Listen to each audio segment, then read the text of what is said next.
والصلاة والسلام على رسول الله وعلى آله وصحبه ومن والاه أما بعد قال رب اشرح لي صدري ويسر لي أمري واحلل عقدة من لساني يفقه قولي ولا حول ولا قوة إلا بالله العلي العظيم. Terutamanya marilah kita bersyukur kepada Allah kerana Allah Subhanahu wa taala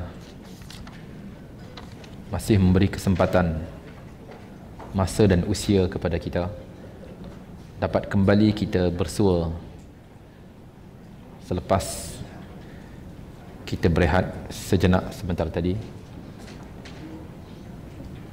Mudah-mudahan dengan sedikit makanan tambahan memberi kekuatan kepada tuan-tuan perempuan untuk meneruskan kelas kita insya-Allah. Dan terus kita pergi pada ayat 208. Petikan daripada muka surat 32 juzuk yang kedua.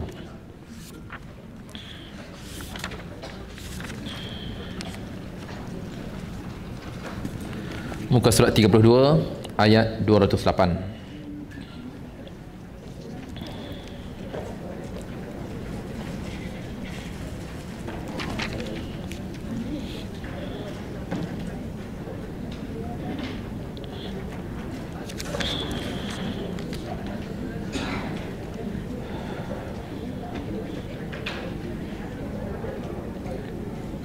Dan insya-Allah sama-sama kita baca. Terlebih dahulu saya baca, kemudian disusuri dengan bacaan tuan-tuan dan juga perempuan. A'udzu billahi minasy syaithanir rajim.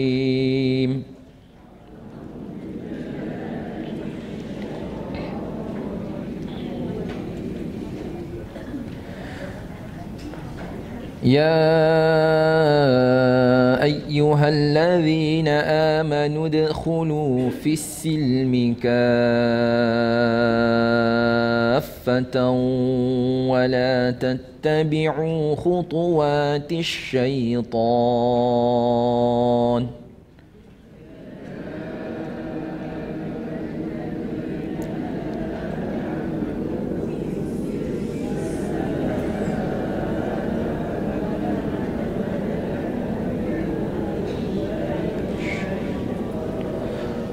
Kaf, berapa harkat?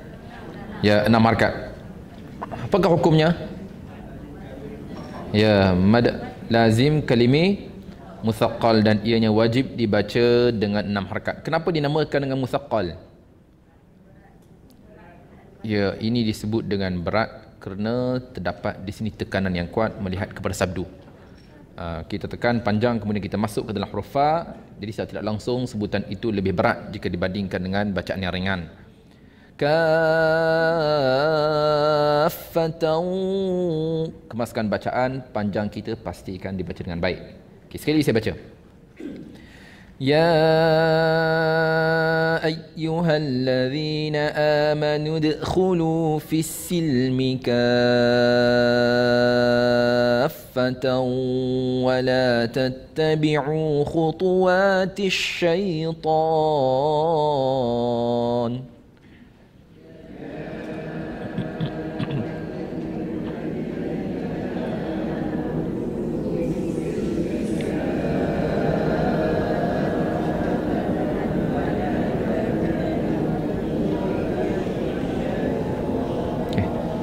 Sekali lagi. Ya ayyuhalladzina amanu udkhulu fis-silmi kaffatan wa la tattabi'u khutuwatis syaitan.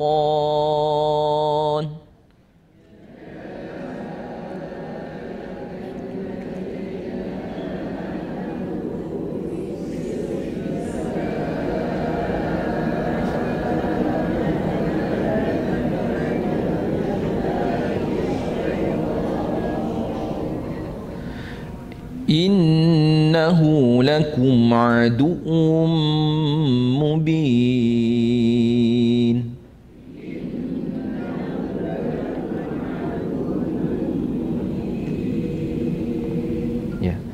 kemudian ayat 209. فَإِن زَلَلْتُم مِّن بَعْدِ مَا جَاءَتْكُمُ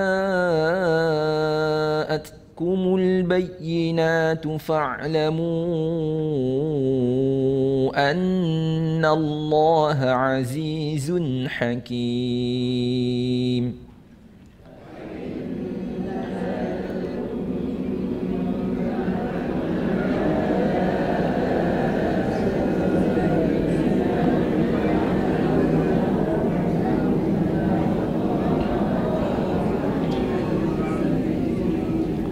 Cantik. Cuma kita perlu melihat beberapa tempat, terutamanya nun tidak ada baris, kemudian huruf lam sukun. Zalaltum, zalaltum. Di mana lidah kita? Zalaltum. Pada huruf lam. Di mana lidah kita? Makhraj huruf lam. Ya, hujung lidah kita gerakkan sehingga hujung di atas bersentuhan. Zalaltum. Umbi gigi atas untuk huruf lam. Kita gerakkan lidah kita sehingga hujung langit atas. Zaliltum. Okey, sekali saya baca. Fa in zaliltum min ba'di ma ja'atkumul bayyinatu fa'lamu anna Allaha azizun hakim.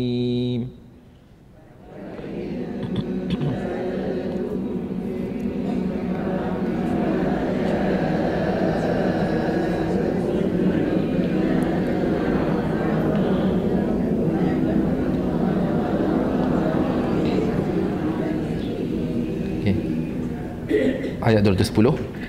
Hal yanzuruna illa an ya'tiyahumullahu fi dhulalin minal ghamami wal malaikatu wa qudiyal amr.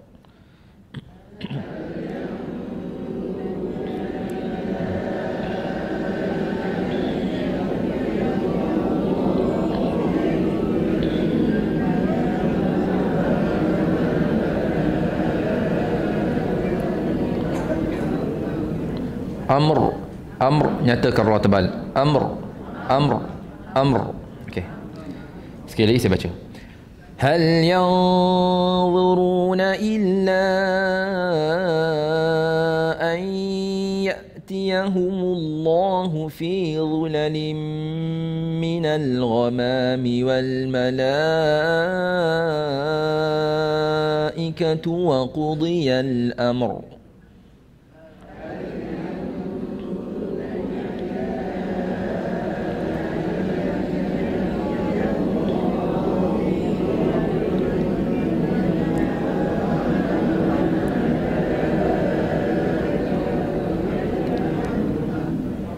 Amr, amr, nyatakan ra tebal. Okey. Okey, sekali lagi. 1, 2, 3.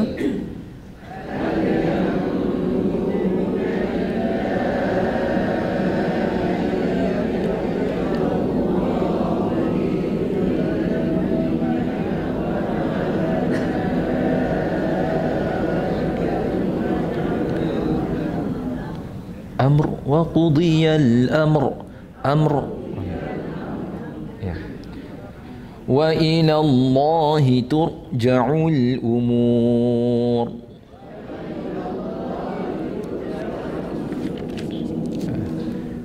Kemudian muka surat 33 ayat 211. Sal bani Isra'ila kam atainahum min ayatin bayyinah.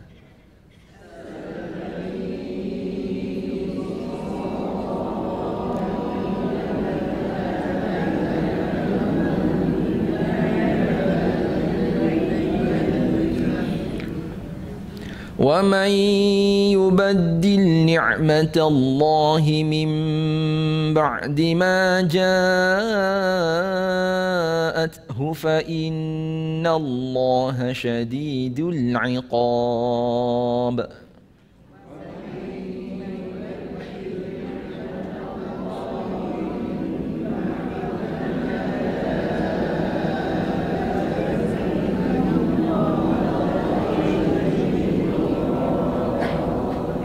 Sekali lagi.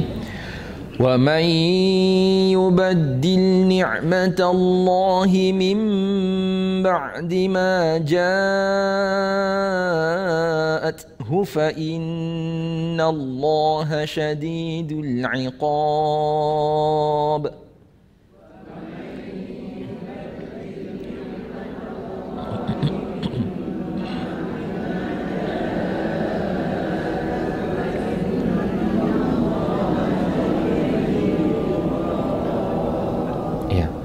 Kemudian ayat 212. Zuyyina lilladzina kafarul hayatud dunya wa yaskharuna minal ladzina amanu.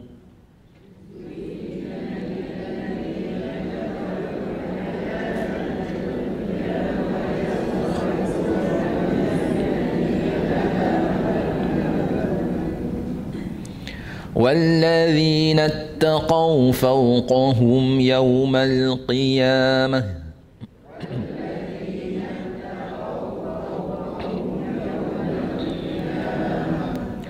والله يرزق من يشاء بغير حساب.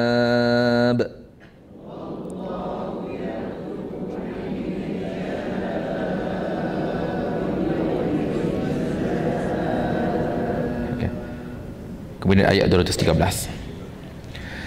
Kana an-nasu ummatan wahidatan fab'atha Allahu an-nabiyyina mubashshirina wa munzirina wa anzala ma'ahumul kitab.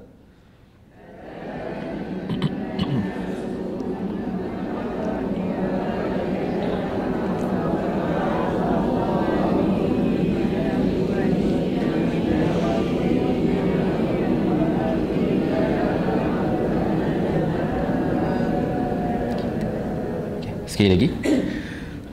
An-nasu ummatan wahidatan fab'atha Allahu an-nabiyyina mubashshirina wa munzirina wa anzala ma'ahumul kitab.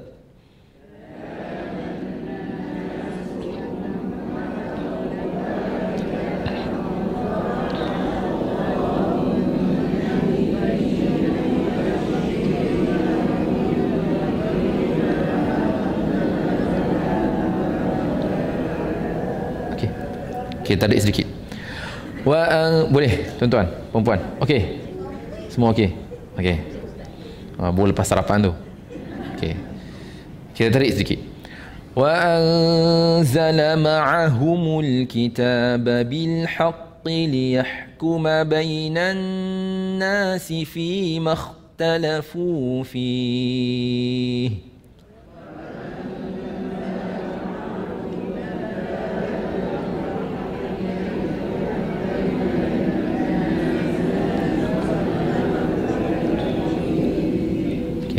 Sekali lagi. Wa anzala ma'ahumul kitaba bil haqqi liyahkuma bainan nasi fima ikhtalafu fihi.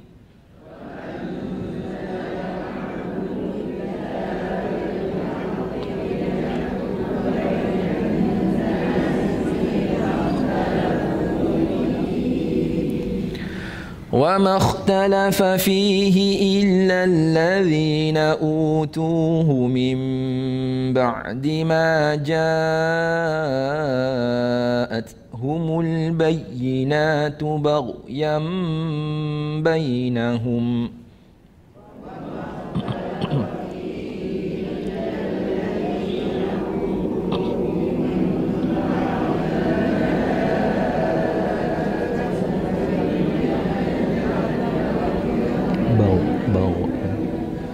Kita perhatikan di situ terdapat huruf ghain. Yam bainahum. Kita kemaskan sebutan pada huruf ghain sukun. Kemudian jangan terlalu kita sangkut. Baghyan itu kita tak nak. Kita nak mulut kita buka. Seperti mana huruf ghain adalah huruf al-isti'la, yang mana semestinya apabila kita menuturnya kita menutur dengan sebutan yang tinggi. Yam, mulut kita buka. Yam bainahum, yam bainahum. Ya, sekali saya baca. Wa makhtalafa fihi illa alladhina utuhu min ba'di ma ja'athumul bayyinatu baghyan bainahum.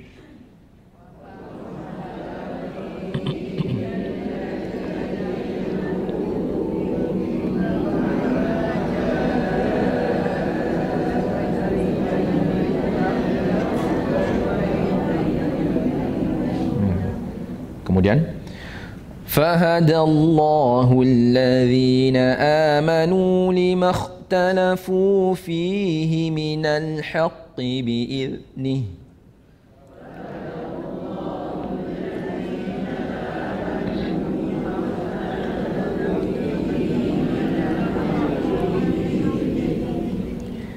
fahadallahu alladhina amanu lima اختلفوا فيه من الحق بإذنه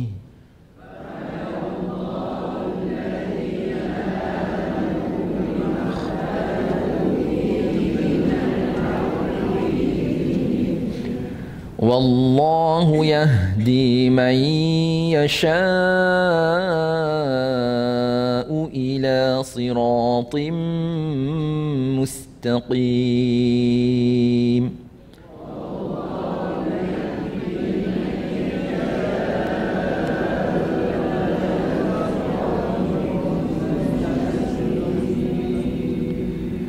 Sadaqallahul azim. Seterusnya kita lihat terjemahan daripada bacaan yang sama-sama kita baca sebentar tadi. Bermula daripada ayat 208. Wahai orang-orang yang beriman, masuklah ke dalam Islam secara keseluruhannya dan janganlah kamu ikuti langkah-langkah syaitan. Sesungguhnya dia adalah musuh yang nyata bagimu.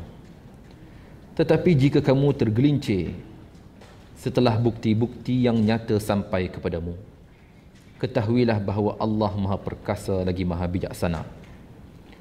Tiada yang mereka tunggu-tunggu kecuali datangnya, yakni azab Allah bersama malaikat dalam naungan awan, sedangkan telah diputuskan perkara itu ke atas, yakni mereka, dan kepada Allah lah segalanya dikembalikan.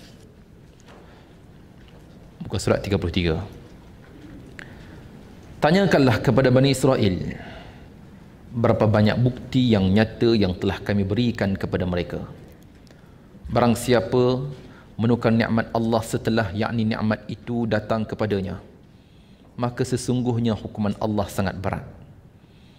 Kehidupan di dunia dijadikan terasa indah bagi pandangan orang-orang yang kafir, dan mereka menghina orang-orang yang beriman, walaupun orang-orang yang bertakwa itu berada di kedudukan yang lebih tinggi daripada mereka pada hari kiamat. Dan Allah memberi rezeki kepada orang yang dia kehendaki tanpa perhitungan. Umat manusia pada awalnya bersatu, yakni di dalam agama Allah. Namun setelah itu berlaku perselisihan sehingga sebahagiannya menjadi sesat. Lalu Allah mengutuskan para nabi sebagai penyampai berita gembira, yakni kepada mereka yang beriman dengan balasan syurga, dan pemberi peringatan, yakni kepada mereka yang tidak beriman dengan balasan siksaan. Dan Allah menurunkan bersama mereka kitab yang terkandung di dalamnya kebenaran, untuk memberi jawapan kepada manusia tentang perkara yang mereka perselisihkan. Dan janganlah orang-orang yang telah diberi, yakni kitab, yang berselisih faham setelah bukti-bukti yang nyata sampai kepada mereka, kerana kedengkian di antara mereka sendiri. Maka dengan kehendaknya Allah berikan petunjuk kepada mereka yang beriman tentang kebenaran yang mereka perselisihkan. Allah memberi petunjuk kepada sesiapa yang dikehendaki ke jalan yang lurus. Tuan-tuan, perempuan yang dirahmati sekalian, melihat kepada bacaan dan terjemahan daripada ayat-ayat yang sama-sama kita baca sebentar tadi, yang mana ayat-ayat ini adalah ayat yang jelas maknanya. Walaupun begitu, kita ingin merenung dan melihat beberapa penafsiran penting daripada Imam Ibn Katsir rahimahullahu ta'ala dalam perkara ini. Kita kembali semula melihat bermula daripada ayat 208. Kesinambungan daripada ayat 207, mungkin boleh kita lihat semula terjemahannya. Juga berbicara tentang orang yang beriman. Sebelum itu tuan-tuan, perempuan, kita pernah berbicara tentang golongan munafiqun. Kemudian disusuri dengan mereka yang beriman kepada Allah Subhanahu wa taala, dan simbolik ayat yang pernah kita bicarakan dahulu, ayat 207, berbicara tentang Suhaib Ibn Sinan Ar-Rumi melihat kepada hadis baginda alaihi salatu wasallam dahulunya. Manakala kesinambungan daripada peristiwa itu, sekarang Allah Subhanahu wa taala memberi penegasan kepada orang beriman. Kita lihat semula. Di sini kata Imam Ibn Katsir rahimahullahu taala, ayat 208. Ayat 208 yang sama-sama kita baca sebentar tadi. Kita lihat semula terjemahannya. Wahai orang-orang yang beriman, masuklah ke dalam Islam secara keseluruhannya dan janganlah kamu ikuti langkah-langkah syaitan. Sesungguhnya dia adalah musuh yang nyata bagimu. Jelas tak ayat ini tuan-tuan dan puan? Jelas tak terjemahan ayat ini? Maknanya kita faham Allah Subhanahu wa taala menyuruh kita supaya kita masuk ke dalam agama Islam secara keseluruhannya. Kita jelas. Dan jangan kita mengikuti langkah-langkah syaitan, jelas. Kemudian Allah menegaskan sesungguhnya syaitan itu bagi kita adalah musuh yang nyata. Kita lihat di sini Imam Ibn Katsir rahimahullahu taala menyatakan Allah Subhanahu wa taala menyuruh hamba-hambanya yang beriman yang membenarkan dengan rasulnya itu supaya mereka mengambil keseluruhan cabang-cabang Islam dan juga syariatnya. Ini kata Imam Ibn Katsir, sekarang Allah Subhanahu wa taala menyuruh saya, tuan-tuan perempuan mereka berada di luar, mereka yang beriman kepada Allah, supaya kita mengambil cabang-cabang Islam dan juga syariat secara keseluruhannya dan beramal dengan segala arahannya dan meninggalkan segala perkara yang ditegah olehnya semampu yang mungkin daripada demikian itu. Jadi Imam Ibn Katsir rahimahullahu ta'ala sekarang menggariskan kepada kita beberapa perkara tuan-tuan. Ayat tadi katanya Allah Subhanahu wa ta'ala menyarankan kita supaya kita membenarkan apa yang telah dinyatakan oleh baginda alaihi salatu wassalam, dan hendaklah kita mengambil agama Islam secara keseluruhannya. Tuan-tuan, ini adalah arahan Allah kepada saya, kepada tuan-tuan perempuan. Bila kita merenung diri kita lah, adakah kita telah mengambil agama Islam secara keseluruhannya? Tuan-tuan, betul, masing-masing kita bermuhasabah lah. Masing-masing kita bermuhasabah, sebab kita tahulah siapa diri kita. Adakah kita mengambil arahan dan ajaran Islam itu secara keseluruhan dan juga syariatnya, ataupun kita mengambil sebahagian dan meninggalkan sebahagian yang lain? Kita lihat di sini pada perkataan as-silmi. Okey, sebelum itu tuan-tuan, ya ayyuhallazina amanu, apa makna ya ayyuhallazina amanu? Wahai orang-orang beriman, semua kita faham. Udkhulu, masuklah kalian. Bila seorang sahaja udkhul, seorang lelaki, udkhul, kita arahkan Tuan Haji, udkhul, Tuan Haji masuklah. Kalau untuk orang perempuan, udkhuli dengan huruf ya, udkhuli, Hajah Maryam, udkhuli, masuklah. Bila ramai, udkhulu, kalian, masuklah kalian. Jadi udkhulu, masuklah kalian.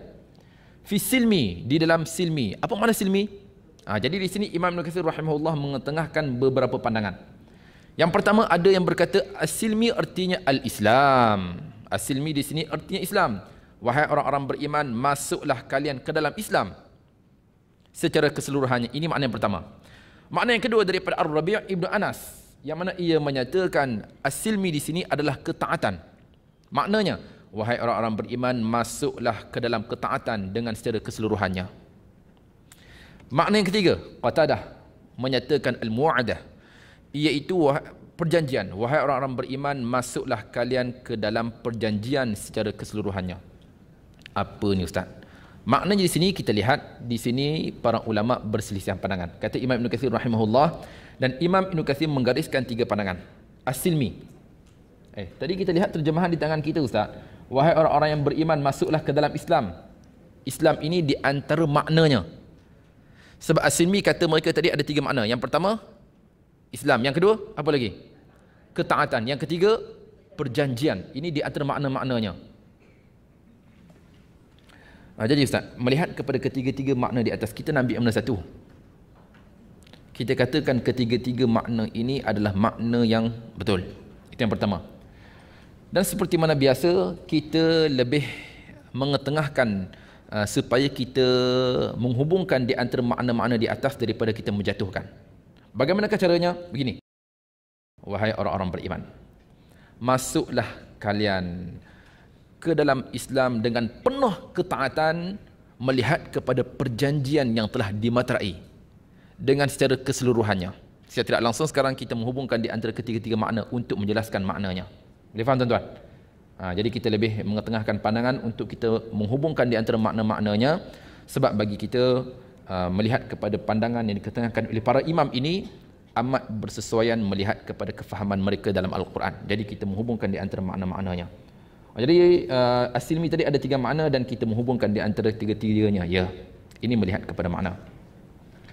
Kemudian kita pergi pada perkataan berikutnya, kafatan. Apa makna kafah? Ya. Okey. Okey, ulang semula. Sekarang kita ingin menghubungkan di antara ketiga-tiga makna tadi. As-Silmi di sini ada 3 makna. Ada kata makna apa?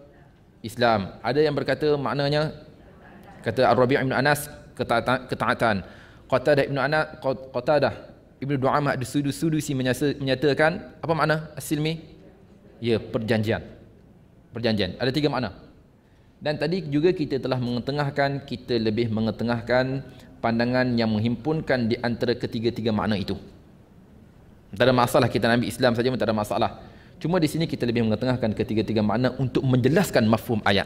Wahai orang-orang beriman, masuklah ke dalam Islam dengan penuh ketaatan, melihat kepada perjanjian yang telah dimaterai di antara kalian dengan secara keseluruhannya. Ini melihat kepada maknanya. Jadi apapun, bila kita lihat pada ayat ini, As-Silmi menjurus kepada Al-Islam. Ini melihat kepada terjemahan yang ada di tangan kita tadi. Jadi kafatan, makna berikutnya kafah. Apa makna kafah? Secara keseluruhannya, jami'an. Dalam bahasa Arab, jami'an, kafah, jami'an. Artinya keseluruhan. Kata Imam Mujahid rahimahullahu ta'ala, i'malu bi jami'il a'mali wa wujuhil bir. Iaitu kalian kerjakan dengan setiap amalan-amalan, dengan semua amalan-amalan dan juga kebaikan. Amalan yang rupanya adalah rupa kebaikan. Ini melihat kepada makna tadi. Wahai orang beriman, masuklah kalian ke dalam agama Islam dan secara keseluruhannya dengan melaksanakan amalan-amalan yang ada dalamnya. Di sini kata Ikrimah, sesungguhnya ayat ini diturunkan kepada sebilangan dari kalangan mereka yang memeluk Islam dari kalangan Yahudi. Ini sedikit pandangan daripada Ikrimah. Ikrimah kata ayat ini diturunkan kepada sebilangan Yahudi yang memeluk Islam, seperti mana Abdullah ibn Salam, Tha'labah dan juga Asad ibn Ubaid.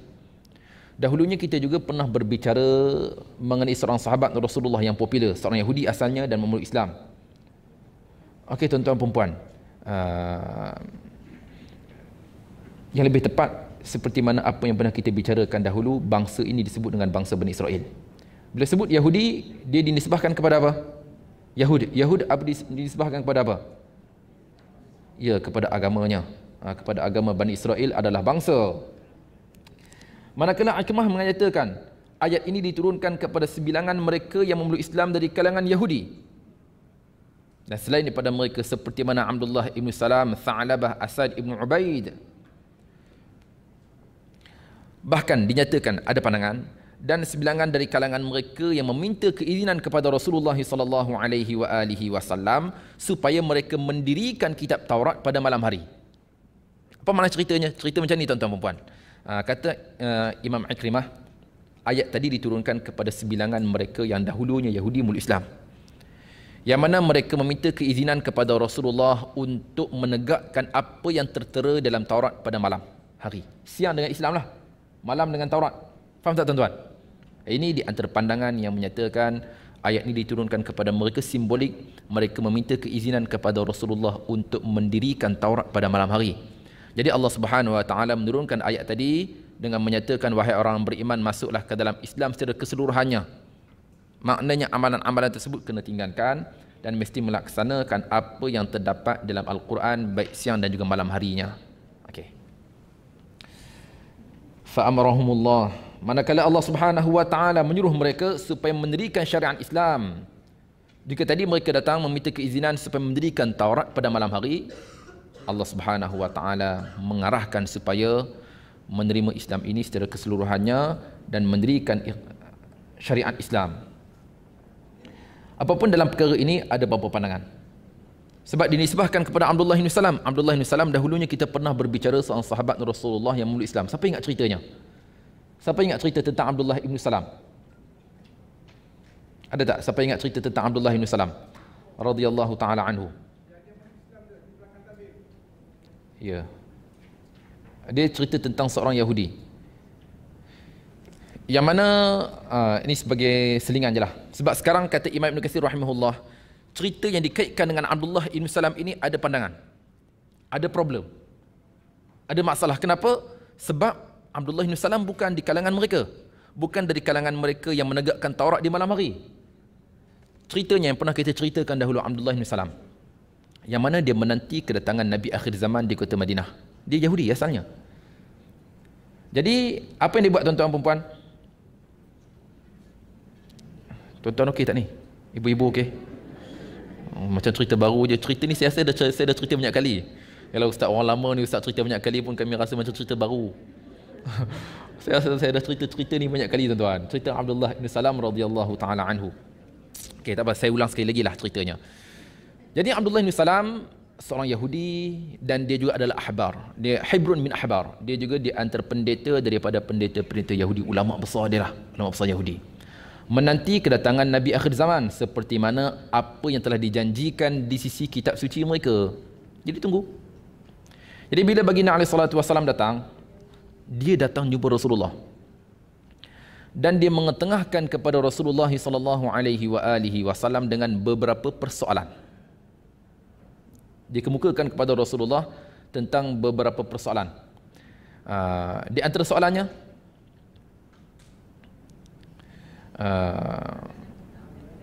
makanan utama penghuni syurga. Mana ada orang ingat? Makanan utama penghuni syurga. Dan apa lagi? Di antara soalan yang dibangkitkan kepada Rasulullah. Ya? Ya? Bagaimana anak diciptakan, betul? Kemudian orang yang paling awal dia masuk ke dalam syurga. Ini di antara soalan-soalan yang dibangkitkan kepada Rasulullah.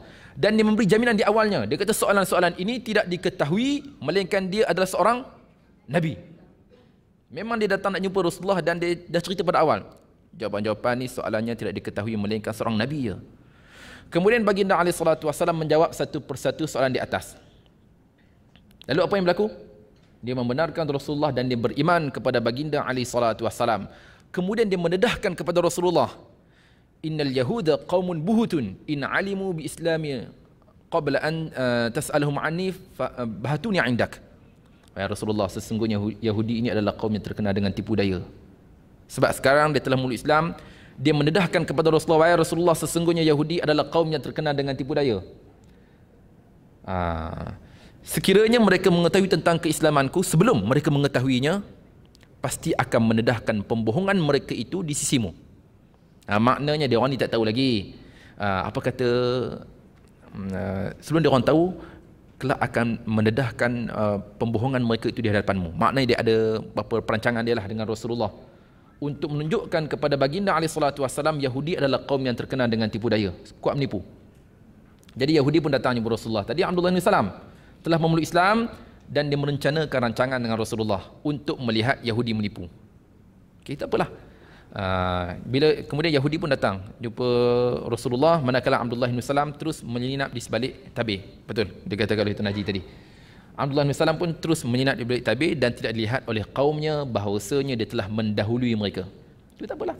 Jadi Yahudi duduk di depan Rasulullah dan mereka pun terjadi beberapa dialog di antara mereka dan juga baginda alaihi salatu wassalam. Lalu Rasulullah pun bertanya kepada mereka, Abdullah bin Salam ni siapa dia di kalangan kalian? Dia orang tak tahu lagi Abdullah bin Salam telah memeluk Islam. Lalu apa kata mereka kepada Rasulullah? Akhyaruna wa banu akhyarina. Dia adalah seorang yang terbaik di antara kami dan dia juga adalah anak yang terbaik di antara kami. A'lamuna wa banu a'lamina, dan dia juga adalah seorang yang paling alim di antara kami dan dia juga adalah anak yang paling alim di antara kami. Mereka memuji dia lah. Dia memang hebat, ulama di kalangan Yahudi.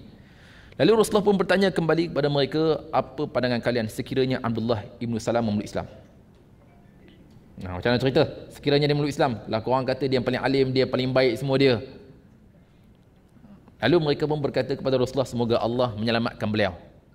Nah, supaya Allah menyelamatkan beliau Abdullah bin Salam daripada Islam. Kemudian selepas itu Abdullah bin Salam pun keluar daripada tabir dan dilihat oleh mereka. Lalu Abdullah bin Salam sekali lagi mengucap dua kalimah syahadah. Asyhadu an la ilaha illallah wa asyhadu anna Muhammadan abduhu wa rasuluh, dan disaksikan kaumnya atas keislamannya. Terus Yahudi Madinah itu berkata kepada Rasulullah, apa kata mereka? Syarruna wa ibnu syarrina wa waqa'u fi. Dia adalah manusia paling jahat di antara kami dan dia juga anak yang paling jahat di antara kami. Terus mereka memaki hamunya. Itu cerita tentang Abdullah bin Salam. Maknanya sekarang Abdullah bin Salam ceritanya dia adalah seorang sahabat yang cukup taat. Yang cukup taat. Asalnya Yahudi, memeluk Islam, dan dia melihat bukti kenabian itu ada pada Rasulullah dan memeluk Islam. Jadi sekarang Imam Ibn Katsir rahimahullahu ta'ala menangkis pandangan yang berkata golongan Yahudi yang mendirikan Taurat pada malam hari itu di kalangan mereka adalah Abdullah bin Salam. Faham tak? Sebab Imam Ibn Katsir kata di sini ada pandangan, ada masalah. Kenapa Abdullah bin Salam bukan di kalangan itu? Dia adalah seorang Islam yang cukup taat. Apabila dia memeluk Islam, dia adalah seorang sahabat yang paling hebat dalam agamanya. Ini kata pandangan Imam Ibn Katsir rahimahullahu ta'ala. Kemudian kita kembali kepada perbicaraan kita tadi. Jadi kafatan artinya secara keseluruhannya. Jadi jelas maknanya, wahai orang beriman, masuklah kalian ke dalam Islam. Itu pada maknanya. Ada juga yang berkata isilmi di sini adalah ketaatan. Wahai orang beriman, masuklah ke dalam ketaatan. Ada juga yang berkata, wahai orang beriman, masuklah ke dalam perjanjian secara keseluruhannya. Secara umum, sekarang kita berada dalam perjanjian kita dengan Allah saat kita mengucap dua kalimah syahadah. Kita Muslim. Jadi secara tidak langsung, kewajipan kepada kita untuk masuk ke dalam agama Islam ini secara keseluruhan. Boleh tak tuan-tuan perempuan kita ambil sebahagian dan meninggalkan sebahagian yang lain? Kita rasa ni, aku boleh terima ni. Yang ni, aku tak boleh terima ni, tak kena dengan aku. Boleh ke tak? Tak. Mesti kita menerima secara keseluruhannya. Kemudian,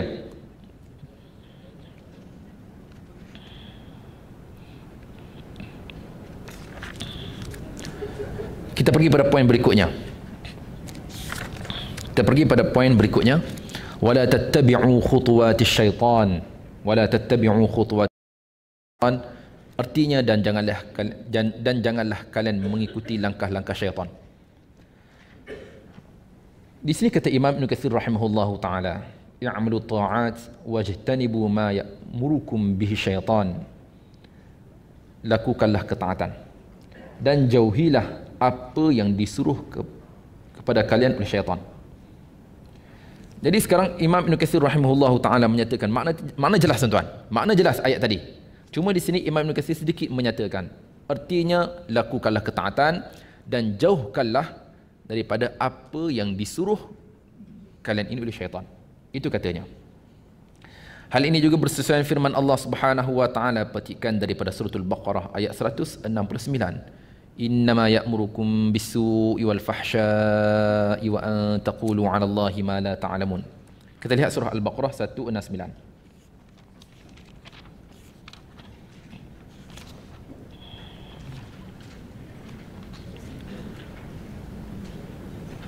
Muka surat 25. Ini di antara amalan-amalan syaitan. Tadi Allah Subhanahu wa taala menegah kita untuk kita mengikut langkah-langkah syaitan. Pada ayat 169 Allah Subhanahu wa taala menyatakan kepada kita di antara amalan-amalan syaitan. Apa amalannya? Ayat 169. Artinya, sesungguhnya syaitan itu hanya menyuruhmu melakukan kejahatan, perkara yang keji, dan berkata dusta terhadap Allah, sesuatu yang kamu tidak ketahui. Syaitan bila sebut benda jahat ni, semua syaitan. Jadi ayat ini menyatakan kepada kita, syaitan pernah tak suruh kita buat baik tuan-tuan, perempuan? Syaitan pernah ke tak suruh kita buat baik? Pernah ke tak? Syaitan pernah suruh kita buat baik? Tak. ayat ini adalah ayat yang umum, yang mana syaitan ini tidak menyuruh kita melainkan kejahatan. Setiap kejahatan itu ianya dilihat dengan suruhan daripada syaitan. Syaitan tidak akan menyuruh melainkan kejahatan, berpandukan ayat 169. Lalu Allah Subhanahu wa taala menyatakan kepada kita secara jelas, sesungguhnya bagi kamu itu syaitan adalah musuh yang nyata. Kemudian ayat berikutnya, ayat 209. فَإِنْ زَلَلْتُمْ مِنْ بَعْدِ مَا جَاءَتْكُمُ الْبَيِّنَاتُ فَاعْلَمُوا أَنَّ اللَّهَ عَزِيزٌ حَكِيمٌ. Artinya, tetapi jika kamu tergelincir setelah bukti-bukti yang nyata sampai kepadamu, ketahuilah bahawa Allah Maha Perkasa lagi Maha Bijaksana. Jika tadi Allah Subhanahu wa taala berbicara tentang orang beriman, kemudian Allah Subhanahu wa taala menyatakan kepada kita arahan jelas supaya kita tidak mengikuti langkah-langkah syaitan. Kemudian tuan-tuan, kita pernah tergelincir ke tak? Pernah tergelincir? Semua dari kalangan kita ustaz pernah tergelincir. Jadi di sini Allah Subhanahu wa taala berbicara, apa maksud tergelincir di sini? Adaltum anil haqq, iaitu kalian terpesong daripada kebenaran. Kita dah tahu tentang satu perkara, tapi kita buat juga. Ini di antara tergelincir yang dinyatakan di sini. Kita lihat semula. Maka sekiranya jika kamu tergelincir setelah bukti-bukti yang nyata sampai kepadamu, ketahuilah bahawa Allah Maha Perkasa lagi Maha Bijaksana. Imam Ibn Katsir rahimahullahu ta'ala menyatakan, iaitu berpaling daripada kebenaran selepas didirikan kepada kalian hujah-hujah yang dikaitkan dengan agama, maka ketahuilah, ustaz, apa kaitan ustaz? Allah kata, sekiranya kita berpaling selepas telah datang kepada kita keterangan-keterangan, kemudian Allah memuji diri dia, maka sesungguhnya Allah sekian. Apa kaitannya ustaz? Okey tuan-tuan, di sini di antara kaitan yang dapat kita lihat, sekiranya kita berpaling daripada kebenaran, kita tergelincir daripada keimanan ke kebenaran, yang mana perkara ini langsung tidak memudaratkan Allah Subhanahu wa taala. Sebagai contoh dalam hadis yang diriwayatkan oleh Imam Muslim rahimahullahu taala, hadis ini sedikit panjang, hadis qudsi, yang mana secara maknanya secara umum Allah Subhanahu wa taala tidak bergantung harap kepada makhluknya. Jadi pada ayat tadi Allah menyatakan sekiranya kalian tergelincir selepas datang kepada kalian kebenaran, bukti-bukti yang nyata, maka sesungguhnya Allah Maha Perkasa lagi Maha Bijaksana. Kenapa Allah kata begitu? Tuan, ini menunjukkan kepada kita sekiranya kita berpaling daripada kebenaran sekalipun, ianya tidak akan memudaratkan Allah. Allah tetap dengan kebijaksanaannya, Allah tetap dengan perkasa yang ada padanya, walaupun kita berpaling daripada keimanan. Maknanya ustaz, dengan ketaatan yang kita lakukan tuan-tuan hari ini, kita solat, adakah ianya memberi manfaat kepada Allah? Solat kita tuan-tuan, ada manfaat ke tak untuk Allah? Tak. Kita berzakat, ada manfaat ke tak untuk Allah? Tak ustaz, Allah tidak bergantung harap kepada makhluk. Okey, kita boykot masjid. Aku dah lama tak puas hati dengan imam tu. Sepatutnya aku yang kena jadi imam. Sepatutnya aku yang kena jadi. Jadi kita tak nak pergilah masjid ni, aku tak nak pergilah. Dah kita malu sebab hari tu percalunan, kita masuk percalunan, kita yang nak, kemudian kita kalah. Kita kalah. Contoh, bukan di sinilah. Contoh, nak pergi malu pula. Aku boykot je lah program masjid ni. Okey, dengan CA tadi boykot, adakah ianya memudaratkan Allah? Tak langsung. Kemudian seorang itu tidak mendirikan solat, adakah ianya memudaratkan Allah? Tak. Dia boykot, tak nak datang kelas, adakah ianya memudaratkan Allah? Tak, sedikit pun tak. Ustaz, kenapa ustaz kata begitu? Tuan, Allah tidak bergantung harap kepada makhluknya. Allah tidak bergantung harap kepada saya, kepada tuan-tuan perempuan. Allah tetap dengan dirinya, sama ada kita melakukan kebaikan dan juga ketaatan. Dalam hadis tersebut, yang mana Allah Subhanahu wa taala menyatakan, fala yalumanna illa nafsah. Maknanya mereka yang tidak mampu untuk melakukan ketaatan kelak tidak akan menyesali melainkan atas dirinya sendiri. Maknanya apa? Maknanya kelak dia akan menyesal dengan apa yang dilakukan. Perkara ini langsung tidak mendatangkan sesuatu pun kepada Allah, sebaliknya kepada dirinya. Jadi sekarang maknanya kita dah buat taat untuk diri kita. Ya, kita salat, kita zakat, kita haji, kita puasa, semua tu untuk kita sahaja. langsung ianya tidak memudaratkan Allah Subhanahu wa taala. Jadi pada ayat ini Allah Subhanahu wa taala kita lihat, Allah kata, maka sekiranya kalian tergelincir selepas datang kepada kalian kebenaran, kenyataan, maka sesungguhnya Allah amat perkasa lagi maha bijaksana. Tadi Allah kata itu, kemudian Allah puji dirinya. Ya Tuhan, maknanya sekarang Allah Subhanahu wa taala langsung tidak bergantung harap kepada makhluknya dengan sebab kita tergelincir daripada landasan keimanan. Langsung tidak memudaratkan Allah Subhanahu wa taala. Ini tuan-tuan, perempuan yang dirahmati serta dikasihi sekalian. Seterusnya, kita lihat pada ayat berikutnya. Ayat 210. Ayat 210. Artinya, tiada yang mereka tunggu-tunggu kecuali datangnya, yakni azab Allah bersama malaikat dalam naungan awan. Sedangkan telah diputuskan perkara itu ke atas, yakni mereka, dan kepada Allah lah segalanya dikembalikan. Kita lihat semula ayat tadi. Tiada yang mereka tunggu-tunggu kecuali datangnya azab Allah. Dengan sebab tergelincirnya mereka tadi. Tiada yang mereka tunggu-tunggu kecuali, tiada yang mereka menanti kecuali datangnya azab Allah bersama malaikat dalam naungan awan. Sedangkan telah diputuskan perkara itu ke atas mereka, dan kepada Allah segalanya dikembalikan. Tuan-tuan, perempuan, di sini ada sedikit masalah pada terjemahan. Nanti kita akan cerita dalam perkara ini. Apapun kita lihat terjemahan tadi, yang mana jelas selepas Allah Subhanahu wa taala berbicara tentang golongan yang tergelincir, kemudian Allah menyatakan tiada yang mereka tunggu-tunggu kecuali datangnya, yakni azab Allah bersama malaikat dalam naungan awan. Azab Allah ke Allah Ustaz yang datang? Apa maknanya? Adakah saat mereka dibinasakan ke macam mana ayat ni?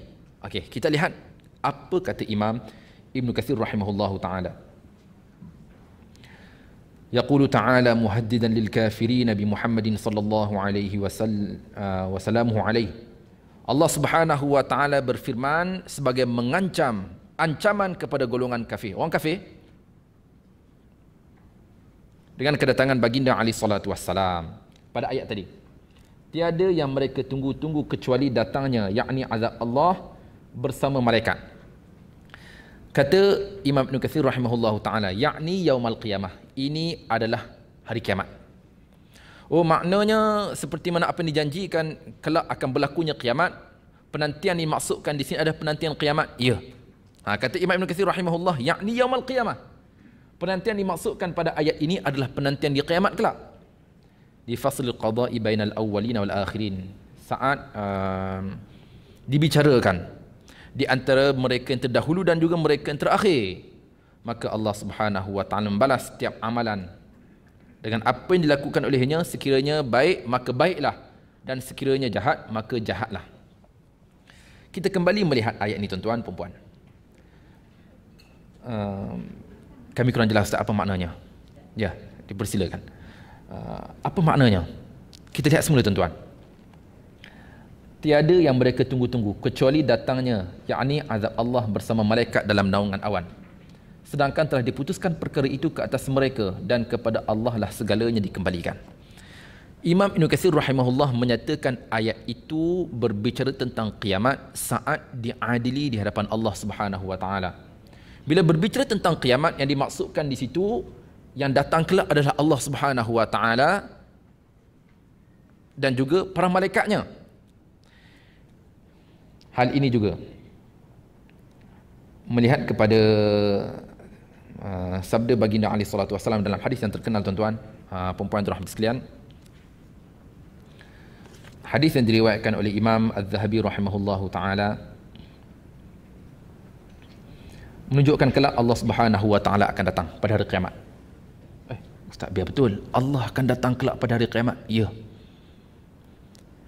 Hal ini bersama dengan hadis yang diriwayatkan oleh Imam Abu Musa Al-Asy'ari radhiyallahu taala anhu, yang mana ia berkata, qama fina Rasulullah sallallahu alaihi wa alihi wasallam bi khamsi kalimatin faqala inna Allah azza wa jalla la yanamu wa la yanbaghi lahu an yanam yakhfidul qista wa yarfa'uhu yurfa'u ilayhi 'amalul layli wa qabla 'amalin nahari wa 'amalun nahari qabla 'amalil layli hijabuhu nur Wa fi riwayati Abi Bakr an-naru law kashafahu la haraqat subhatu wajhi man ta ilaihi basaruhu min khalqih.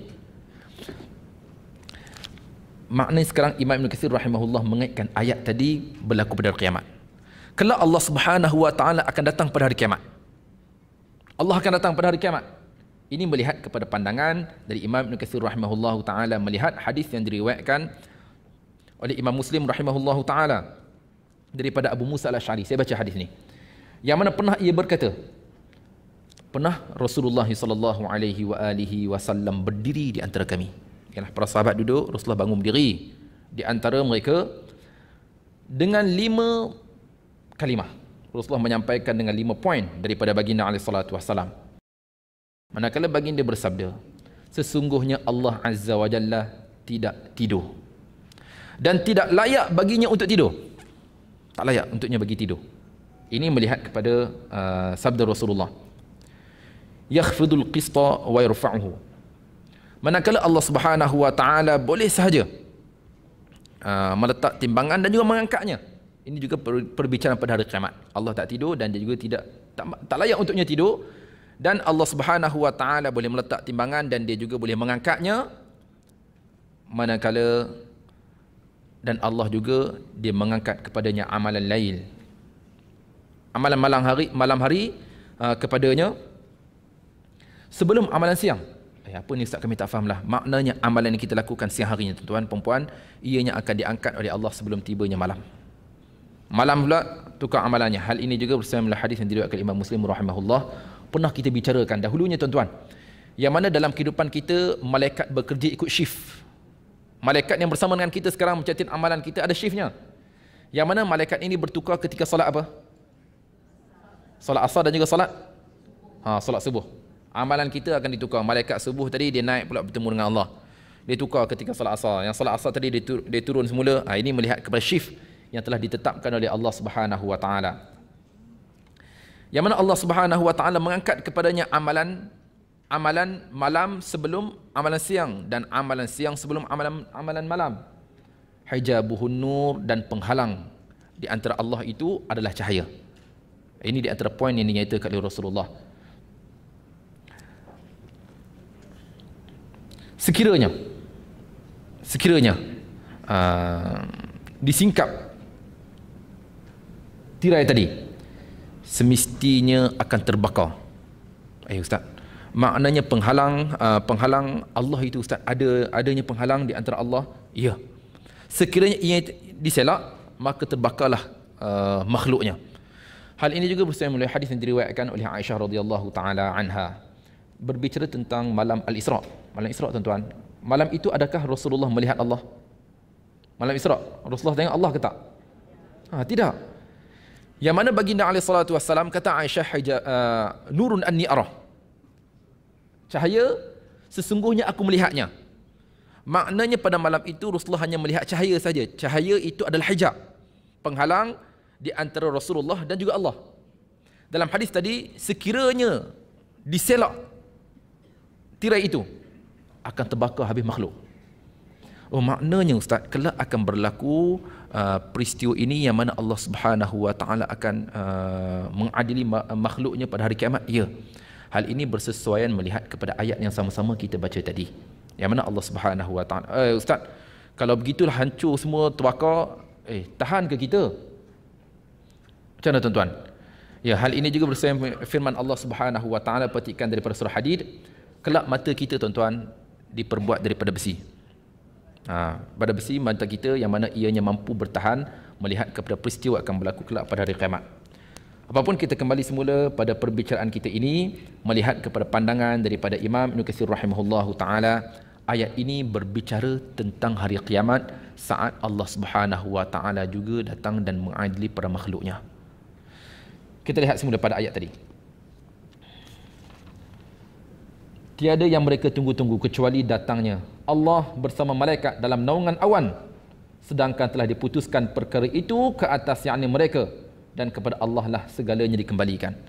Sekarang Imam Ibn Katsir rahimahullah mengetengahkan kepada kita, mungkin ada di tangan kita tuan-tuan, yang diterjemahkan dengan azab, seolah-olah ianya diketepikan dan kita melihat maknanya ianya hanya berbicara tentang Allah, bukan azab.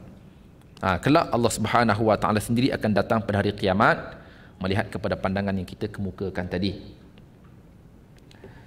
Kemudian dalam hadis yang diriwayatkan Imam Az-Zahabi rahimahullahu taala, dan saat Allah Subhanahu Wa Taala turun, Allah Subhanahu Wa Taala turun bersama dengan naungan awan. Awan tadi Allah Subhanahu Wa Taala turun dan juga para malaikat bersama dengan naungan awan daripada arash ke kursi. Ustaz, berjenuh ni Ustaz, kami nak bayang. Tuan-tuan, jangan kita bayangkan. Ia hanya sesuatu yang bersesuaian bagi hak Allah Subhanahu Wa Taala. Jangan kita bayangkan ini sebagai penceritaan dan pengriwayatan semata. Kalau Allah Subhanahu Wa Taala akan turun bersama dengan para malaikat dengan naungan awan daripada arash ke kursi Allah Subhanahu Wa Taala. Kursinya macam mana? Tuan, jangan kita tanya, ini hak Allah Subhanahu Wa Taala. Itu bukan medan perbicaraan kita.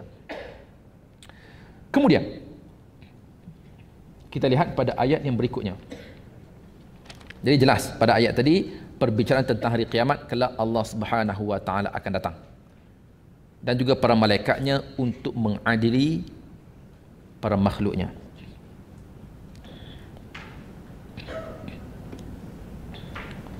Kemudian ayat 211. Orang begitu tuan-tuan, daripada pandangan Abu Aliyah ayat tadi ada sedikit pandangan ayat 210.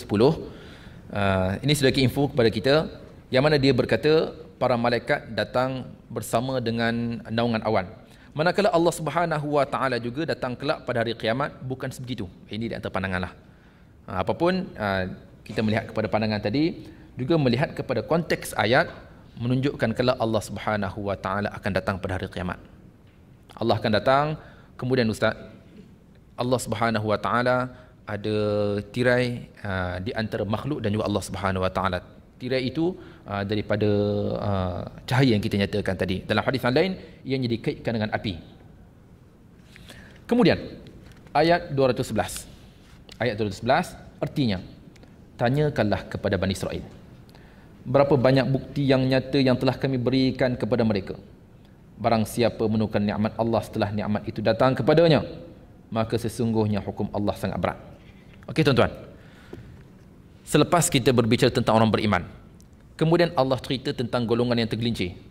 Kemudian Allah Subhanahu Wa Taala bangkitkan perkara itu supaya kita lihat tentang kiamat. Azabnya kelak kita akan diadili daripada Allah Subhanahu Wa Taala. Kesinambungan daripada itu, sekarang Allah Subhanahu Wa Taala kembali berbicara tentang Bani Israel. Kita lihat pada ayat tadi. Tanyakanlah pada Bani Israel berapa banyak bukti yang nyata telah kami berikan kepada mereka. Jelas tak ayat ni tuan-tuan, perempuan? Jelas tak? Apakah di antara bukti nyata yang telah Allah kurniakan kepada Bani Israel? Siapa ingat? Ya betul, makanan yang diturunkan oleh Allah dinamakan dengan apa tadi? Ya al-manna wa salwa. Apa lagi di antara bukti-bukti yang telah mereka lihat? Ya air yang terpancut. Apa lagi? Terbelahnya lautan melalui mukjizat Nabi Musa alaihi salatu wasallam. Apa lagi di antara kurniaan kepada Bani Israel? Banyak lagi Ustaz, banyak. Jadi sekarang Allah Subhanahu Wa Taala menyatakan pada ayat ini, tanyakanlah kepada Bani Israel berapa banyak bukti yang nyata telah kami berikan kepada mereka. Maknanya Bani Israel masih segar dengan peristiwa itu. Ya, walaupun perkara itu telah berlaku kepada mereka dahulunya. Macam kita lah tuan-tuan perempuan, kita ada cerita turun-temurun dalam masyarakat kita. Kan tuan-tuan?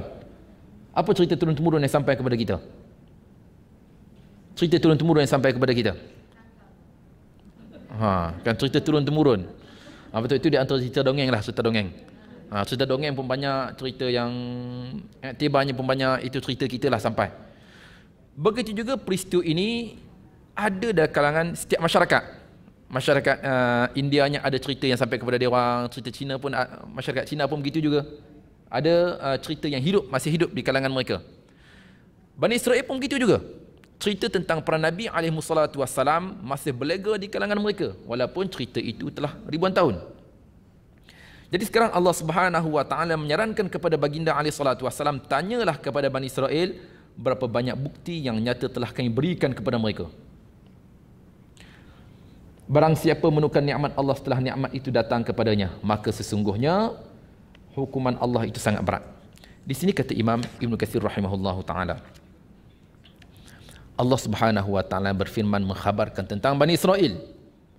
Berapa banyak yang telah mereka saksikan bersama Nabi Musa alaihi salatu wassalam, ayat-ayat keterangan yang telah mereka saksikan bersama dengan Nabi Musa, ini banyak. Bani Israel melihat bersama dengan Nabi Musa alaihi salatu wassalam banyak mukjizatnya. Mereka melihat tongkatnya bagaimana belahan laut, kemudian bagaimana tongkat itu mengetuk batu dan batu itu memancut mata air. Dan mereka juga melihat naungan awan ketika mana hari yang bersangatan panas. Kemudian mereka juga melihat Allah Subhanahu wa taala menurunkan al-manna wa salwa. Siapa ingat apa makna al-manna? Manna. Kita pernah berbicara dahulunya. Manna. Ya? Ya, salwa. Ya, burung apa tu? Dia lebih dekat dengan burung puyuh. Manna? Dia ada yang kata manisan, ada yang kata dia ni secara umumnya begitulah nama manna. Ada dikaitkan di bawahnya ada makanan-makanan sejenis makanan yang lain. Al-kam'ah yang pernah kita ceritakan dahulu ada dikaitkan dengan manisan, juga dinamakan dengan manna. Ini di antara apa yang telah diturunkan kepada mereka. Ini di antara bukti-bukti yang telah dilihat oleh mereka. Dan mereka mengganti kenikmatan Allah itu. Apa makna tuan-tuan? Kita lihat di sini ayat tadi. Tanyakanlah kepada Bani Israel berapa banyak bukti yang nyata yang telah kami berikan kepada mereka. Barang siapa menukar nikmat Allah. Apa makna menukar nikmat Allah di sini? Imam Ibn Katsir rahimahullahu ta'ala menyatakan, istabdalu bil imani biha. Mereka mengganti dengannya dengan iman. Oh, maknanya menukar nikmat di sini adalah nikmat iman lah. Ya. Selepas mereka melihat segala bentuk mukjizat tadi, mereka beriman ke tak? Mereka beriman ke tak Bani Israel? Tuan-tuan, perempuan, kita ingat tak cerita saat diturunkan makanan apa semua? Mereka beriman ke tak ketika itu? Ya, mereka beriman. Cuma mereka ini adalah golongan yang suka membantah-bantah. Sekarang pada ayat ini Allah Subhanahu wa taala menyatakan pada ayat tadi kita lihat, barang siapa menukar nikmat Allah, nikmat di sini adalah keimanan. Barang siapa yang menukar nikmat keimanan selepas kekufurannya dan berpaling daripadanya, baginya maka sesungguhnya hukuman Allah itu sangat berat. Hukuman Allah sangat berat melihat kepada apa yang berlaku kepadanya. Kata Imam Ibn Katsir rahimahullah. Kemudian Allah Subhanahu wa taala menegaskan. Jadi ayat tadi jelas. Ayat 11 berbicara tentang Bani Israel, kemudian nikmat yang dimaksudkan dengan nikmat tadi adalah nikmat iman. Selepas Allah Subhanahu wa taala mengurniakan kepada mereka iman, mereka menukar dengan kekufuran, kemudian Allah mengancam mereka dengan azab yang amat berat sekiranya mereka berpaling dan menukar keimanan mereka itu dengan kekufuran. Ayat 212. Kehidupan di dunia dijadikan terasa indah pada pandangan orang-orang yang kafir. Dan mereka yang menghina orang-orang yang beriman, walaupun orang-orang yang bertakwa itu berada di kedudukan yang lebih tinggi daripada mereka pada hari kiamat. Dan Allah memberi rezeki kepada orang yang dia kehendaki tanpa perhitungan. Ayat ini jelas tak tuan-tuan, perempuan? Jelas tak ayat ini? Ya, ayat ini juga di antara ayat yang jelas. Walaupun begitu, kita ingin melihat pandangan Imam Ibn Katsir dalam ini.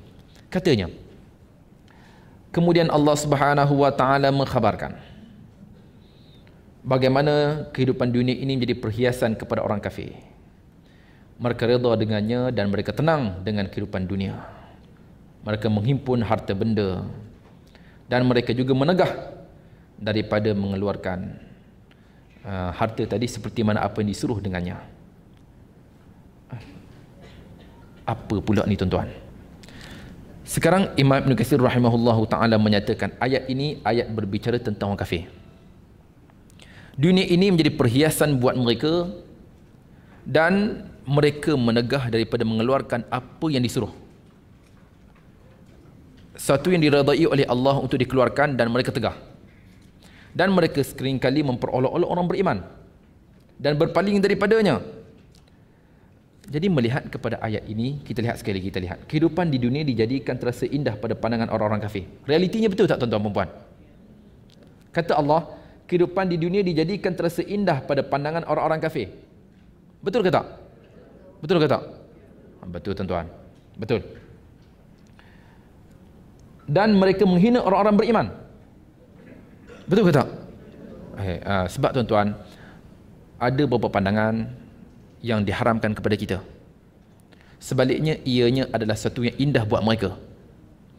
Secara langsung, mereka juga akan menghina melihat kepada apa yang ditegah kepada kita.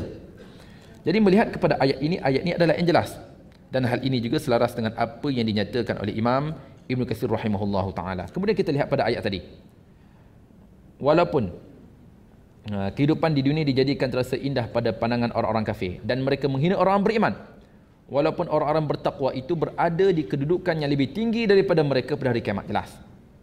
Dan Allah memberi rezeki kepada orang yang dia kehendaki tanpa perhitungan. Cuma di sini Imam Ibn Katsir rahimahullahu ta'ala menyatakan, di antara mereka memperolok-olok menghina orang beriman adalah dengan sebab sedekah.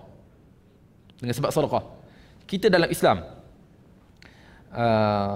dalam hadis baginda alaihi salatu wasallam, ma naqasa malun min sadaqah, hatta tidak akan berkurang sekiranya kita bersedekah daripada sedekah. Okey tuan-tuan, mereka yang tidak beriman, sebagai contoh mereka melihat hadis tadi, masuk akal ke tak tuan-tuan? Rasulullah kata harta tidak akan berkurang daripada sedekah. Sekarang dalam dompet Tuan Haji ada RM100. Kita masuk masjid tadi kita bagi RM5. Berkurang ke tambah? Berkurang.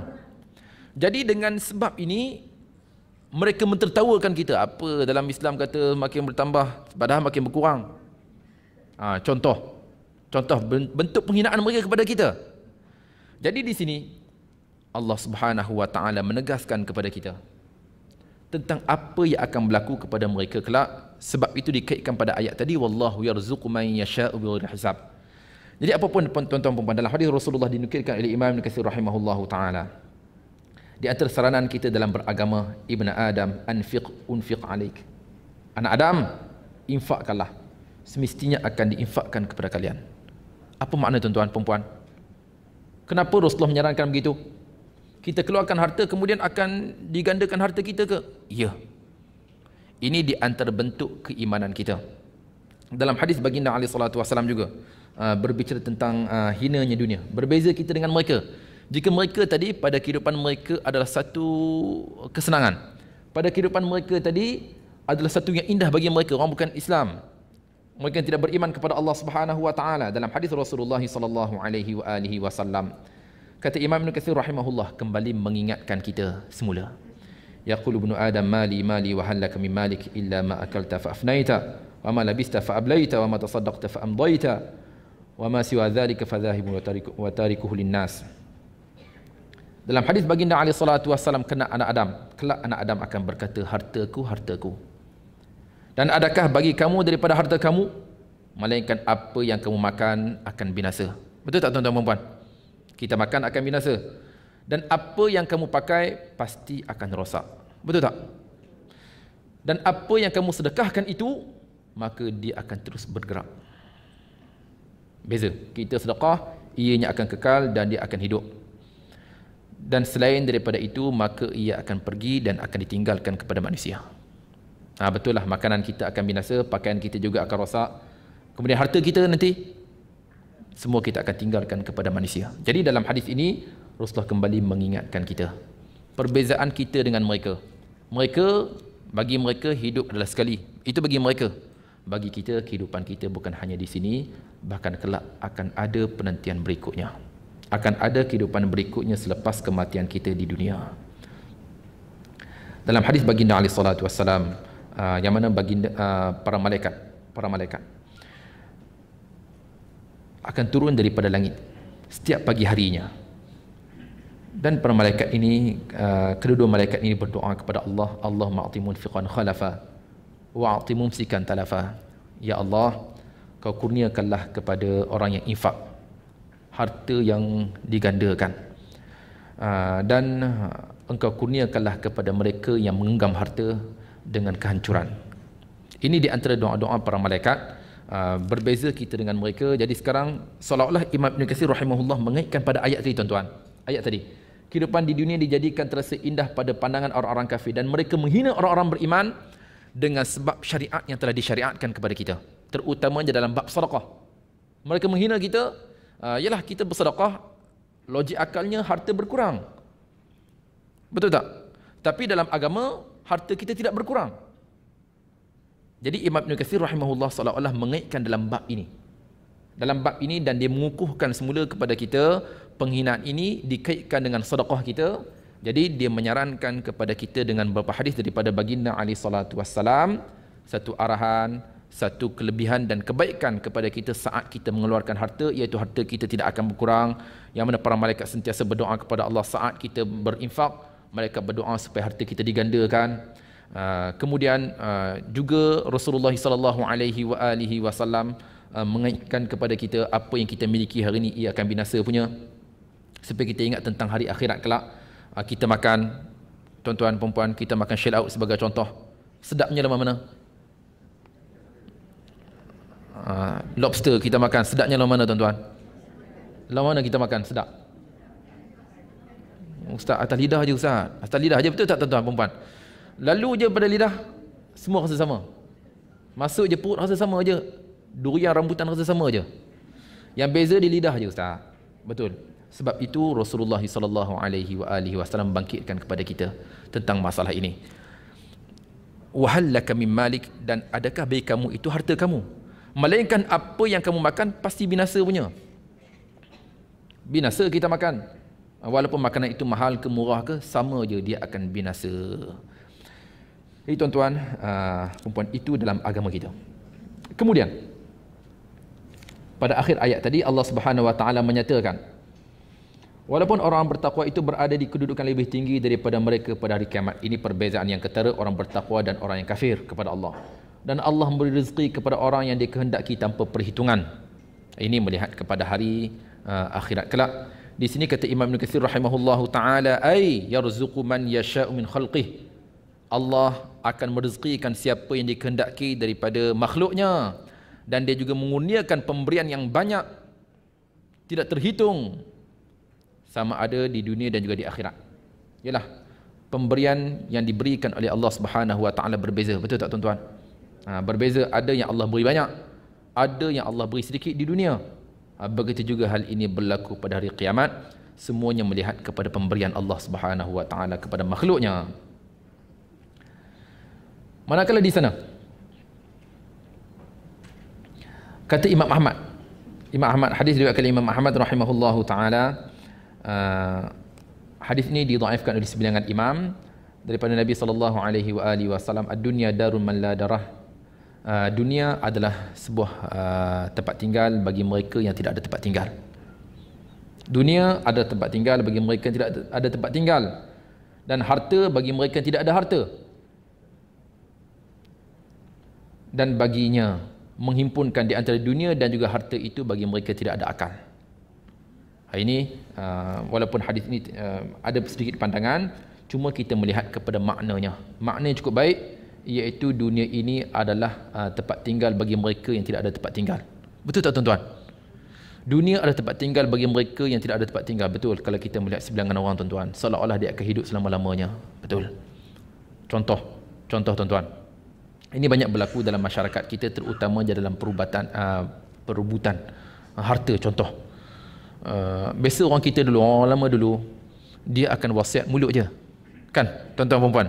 Dia anak je ramai, anak ada 5 orang 6 orang, dia wasiat mulut. Tanahnya bahagian ini untuk Angah, anak untuk Along, tengahnya untuk Atih, sampailah dia meninggal dunia. Kebetulan anaknya yang seorang tu dah besar dah, dinamakan atas nama dia Along, yang cukup umur, yang lain tu semua muda. Jadi nama tu nama dia, nama Along. Jadi selepas ayahnya meninggal dunia, kebetulan geran tu satu nama. Dia ikutkan wasiat ayah dia, dibagi cantik dah si anaknya tadi. Ini banyak perebutan yang berlaku dalam keluarga kita, berbalah habis, berbalah. Kemudian di sini kita lihat Rasulullah kembali mengingatkan kita, dunia ini ada tempat tinggal bagi mereka yang tidak ada. Dunia ini ada tempat tinggal bagi mereka yang tidak ada tempat tinggal. Seolah-olah dia akan hidup di dunia ini buat selama-lamanya, dan harta bagi mereka yang tidak ada harta. Dan bagi dunia ini dan juga harta itu, yang mana bagi mereka yang tidak ada akal. Maknanya tuan-tuan perempuan, pertimbangan. Jadi kita sebut tadilah perbalahan yang berlaku, perpecahan di kalangan adik-beradik, berbalah habis. Berbalah ini banyak berlaku dalam masyarakat kita hari ini, dan ini juga berlaku. Mungkin tuan-tuan perempuan dekat dengan peristiwa tadi. Jadi dunia, Rasulullah kembali mengingatkan kita, dunia ini menjadi tempat tinggal bagi mereka tidak ada tempat tinggal. Beza dengan kita penganut agama Islam, kita berpegang, ustaz, bukan dunia je ustaz, kita ada kehidupan akhirat. Kita ada syurga, kita ada neraka. Berbeza dengan mereka. Walaupun berusia pun masih semangat lagi untuk mencari rezeki, menghimpun kekayaan. Sebaliknya, Rasulullah mengingatkan kita tentang hinanya dunia ini. Kemudian, pada ayat berikutnya. 213 berikutnya. Umat manusia pada awalnya bersatu. Ayat ini juga jelas tuan-tuan. Kita baca. Umat Islam pada awalnya bersatu, yakni dalam agama Allah, namun setelah itu berlaku perselisihan sehingga sebahagiannya menjadi sesat. Lalu Allah mengutuskan para nabi sebagai penyampai berita gembira, yakni kepada mereka yang beriman dengan balasan syurga, dan memberi ingatan, yakni kepada mereka yang tidak beriman dengan balasan siksaan. Dan Allah menurunkan bersama mereka kitab yang terkandung kebenaran untuk memberi jawapan kepada manusia tentang perkara yang mereka perselisihkan. Dan hanyalah orang-orang yang telah diberi, yakni kitab, yang berselisih faham setelah bukti-bukti yang nyata sampai kepada mereka kerana kedengkian di antara mereka sendiri. Maka dengan kehendaknya Allah berikan petunjuk kepada mereka yang beriman tentang yang mereka perselisihkan. Allah memberi petunjuk kepada sesiapa yang dikehendaki ke jalan yang lurus. Ayat ini juga jelas. Ayat berbicara kepada kita secara umum yang mana dahulunya manusia ini adalah satu. Di sini Imam Ibn Katsir rahimahullahu taala menyatakan, kita lihat semula, umat manusia pada awalnya bersatu. Umat manusia pada awalnya bersatu. Apa yang kita faham tuan-tuan, perempuan? Dahulunya manusia macam mana? Ada ke tak lagi kafir? Tak ada lagi ustaz. Yalah, masa zaman Nabi Adam dulu mana ada lagi, betul. Ini dikaitkan pada ayat ini. Nanti akan dibicarakan oleh Imam Ibn Katsir yang kita faham. Umat manusia pada awalnya bersatu, yakni di dalam agama Allah. Namun setelah itu berlaku perselisihan sehingga sebahagiannya menjadi sesat. Lalu Allah mengutuskan para nabi sebagai penyampai berita gembira, yakni kepada mereka yang beriman dengan balasan syurga, dan pemberi peringatan, yakni kepada mereka yang tidak beriman dengan balasan siksaan. Oh, jelas. Yalah, kita faham dalam sejarah. Saya ada teka-teki tuan-tuan. Cerita tentang peristiwa ini. Soalan saya, siapakah, ini kita keluar sikit lah ceritanya. Teka-teki tuan-tuan perempuan. Siapakah pembunuh yang pernah membunuh 1/4 penduduk dunia? Kita keluar sikit lah ceritanya.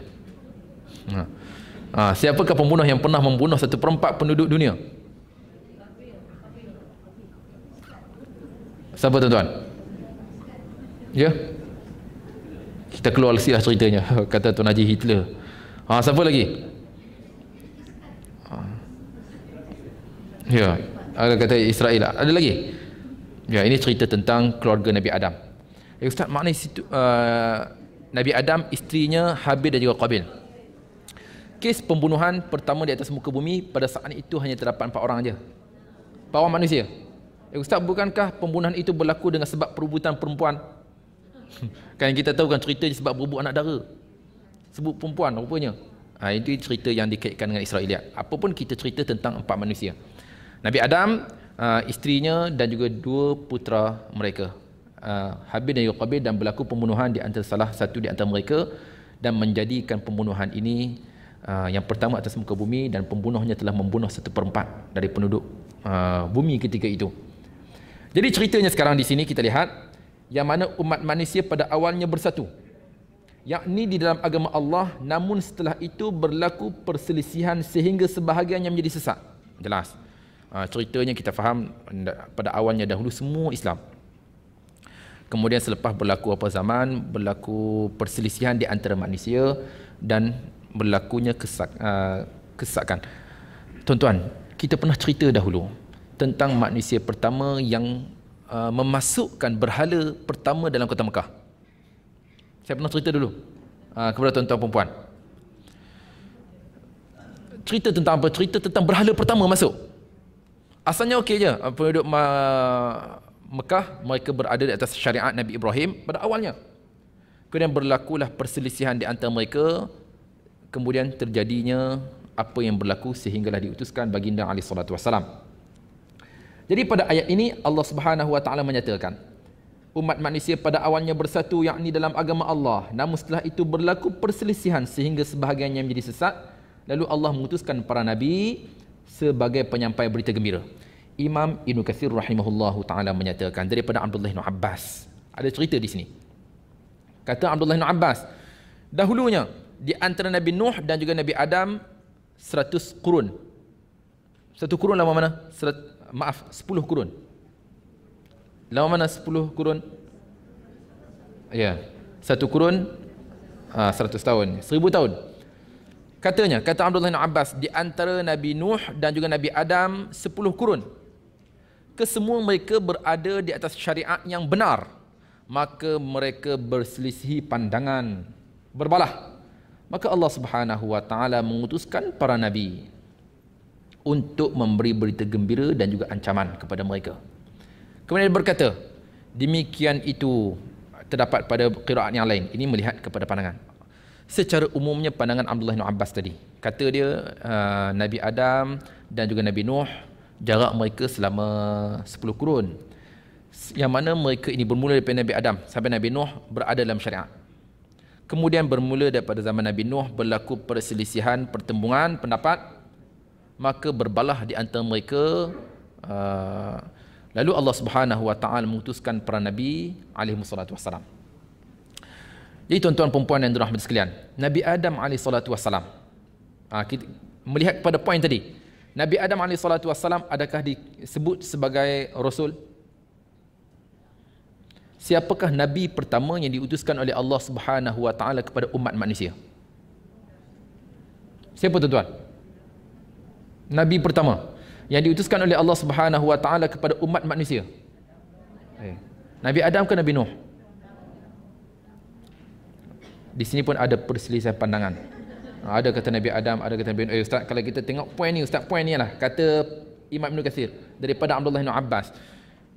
Di antara Nabi Nuh dan juga Nabi Adam 10 kurun, yang mana mereka ini berada atas syariat yang benar. Kemudian berlaku perselisihan, maka bermulalah perpecahan. Selepas itu, manakala Allah Subhanahu wa taala mengutuskan para nabi alaihi salatu wassalam untuk memberi berita gembira dan juga ancaman. Soalan saya, siapakah nabi pertama yang diutuskan kepada umat manusia? Ustaz, Nabi Adam pun betul juga Ustaz, kan dia diutuskan kepada umat manusia dan dia membetulkan apa yang berlaku pada ketika itu. Konflik di antara anak-anaknya, siapa yang ajak? Dia lah. Jadi secara tidak langsung, cuma keadaannya berbeza. Keadaan pada Nabi Adam, zaman Nabi Adam AS, kesemua mereka berada atas kebenaran, atas iman. Cuma selepas berlalu beberapa zaman, maka di sana berlakulah perselisihan. Lalu Allah Subhanahu wa taala mengutuskan para nabi untuk membetulkan semula masyarakat. Kemudian di sini kata Imam Ibn Katsir rahimahullah daripada Qatadah, kembali semula pada awal ayat tadi, umat manusia pada awalnya bersatu, yakni katanya kanu 'alal huda jami'an, mereka dahulunya berada atas petunjuk secara keseluruhannya. Asalnya manusia dahulunya semua berada atas petunjuk, semuanya. Zaman Nabi Adam kita lihatlah, Nabi Adam, isterinya, anak-anaknya berada atas petunjuk. Maka mereka berselisih pandangan, manakala Allah Subhanahu wa taala mengutuskan para nabi. Kata Imam Ibn Katsir, tuan-tuan, maka nabi pertama yang diutuskan Allah adalah Nuh. Itu katanya. Nabi pertama yang diutuskan oleh Allah Subhanahu wa taala kepada umat manusia untuk membetulkan akidah mereka adalah Nabi Nuh alaihi salatu wassalam. Secara tidak langsung juga tidak menafikan kenabian yang ada pada Nabi Adam alaihi salatu wassalam. Jadi keadaannya berbezalah Ustaz. Zaman Nabi Adam lain, zaman Nabi Nuh alaihi salatu wassalam keadaannya berbeza. Manusia ada yang beriman, ada yang kafir. Berbeza dengan Nabi Adam alaihi salatu wassalam, zamannya adalah zaman manusia berada atas keimanan. Dan hal ini juga seperti mana apa yang dinyatakan oleh Mujahid rahimahullahu taala. Imam Mujahid pun kata begitu juga. Nabi pertama yang diutuskan oleh Allah adalah Nabi Nuh alaihi salatu wassalam. Pada dahulunya manusia ini bersatu, iaitu bermula zaman Nabi Adam alaihi salatu wassalam. Manakala Imam Ibn Katsir rahimahullahu taala menyatakan di sini, dan pandangan pertama daripada Abdullah bin Abbas itu adalah yang paling sahih jalur pengriwayatannya dan juga maknanya. Yang mana satu? Iaitu pandangan Abdullah bin Abbas di atas tadi, iaitu di antara dahulunya di antara Nabi Nuh dan juga Nabi Adam 10 kurun. Semua mereka beratas syariat. Sehinggalah mereka berselisih pandangan. Maknanya ayat ini berbicara kepada kita dahulunya umat ini bersatu semuanya atas kebenaran. Kemudian berlakunya perselisihan pandangan di antara mereka. Kerana sesungguhnya kita kembali semula kepada pandangan Imam Ibn Katsir rahimahullah. Kerana sesungguhnya manusia dahulunya berada di atas agama Nabi Adam AS, sehinggalah ada dari kalangan mereka yang menyembah berhala. Maka Allah mengutuskan kepada mereka Nuh AS, dan dia adalah Rasul pertama yang diutuskan Allah kepada penghuni bumi. Oh, di sini Imam Ibn Katsir rahimahullah ta'ala seolah-olah mengagihkan kepada kita. Nabi pertama adalah Nabi Adam. Rasul pertama adalah Rasul siapa? Sekali saya ulang poin tadi. Tuan-tuan perempuan, saya akan mengakhiri perbicaraan kita. InsyaAllah. Saya ulang sekali poinnya. Yang mana di antara poin yang dinyatakan oleh Imam Ibn Katsir rahimahullahu ta'ala di sini, sesungguhnya dahulunya manusia mereka berada di atas agama Nabi Adam AS, sehinggalah mereka menyembah berhala.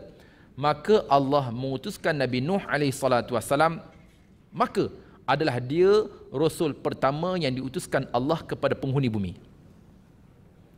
Di sini Imam Ibn Katsir rahimahullah seolah-olah dia membezakan di antara Nabi dan juga Rasul. Yang mana dia menyatakan secara jelas Rasul pertama yang diutuskan Allah siapa? Nabi Nuh alaihi salatu wassalam. Rasul pertama. Apa makna Rasul? Rasul adalah utusan Allah. Utusan untuk membenarkan semula dan membetulkan semula apa yang berlaku, yang mana dia menukilkan di sini Nuh alaihi salatu wassalam adalah Rasul pertama. Manakala Nabi pertama siapa? Ya, Nabi Adam alaihi salatu wassalam, dan juga tidak dinafikan Nabi Nuh alaihi salatu wassalam juga adalah Nabi yang awal. Cuma zaman mereka berbeza. Nabi Adam zamannya semua zaman berada atas syariat, berbeza dengan zaman Nabi Nuh alaihi salatu wassalam. Dengan sebab peredaran masa, manusia kembali kufur kepada Allah Subhanahu wa taala dan mengambil berhala sebagai tuhan mereka, hinggalah Allah Subhanahu wa taala mengutus Nabi Nuh alaihi salatu wassalam. Jadi tuan-tuan perempuan dalam sekalian, insya-Allah kita akan sambung perbicaraan kita pada pertemuan akan datang, melihat kesinambungan daripada perbicaraan ayat tadi. Insya-Allah kita akan sempurnakan nanti jika dipanjangkan usia oleh Allah Subhanahu wa taala, melihat masa yang semakin mencemburi kita. Hanya itu sahaja yang sekadar kita sempat kongsi pada kali ini. Saya mohon kemaafan sekiranya rungkai kata saya untuk mana-mana pihak atau kepada saya untuk peribadi tuan-tuan perempuan, saya mohon kemaafan atas ketelanjuran budi bicara. Wallahu taala alam. Wassalamualaikum warahmatullahi wabarakatuh.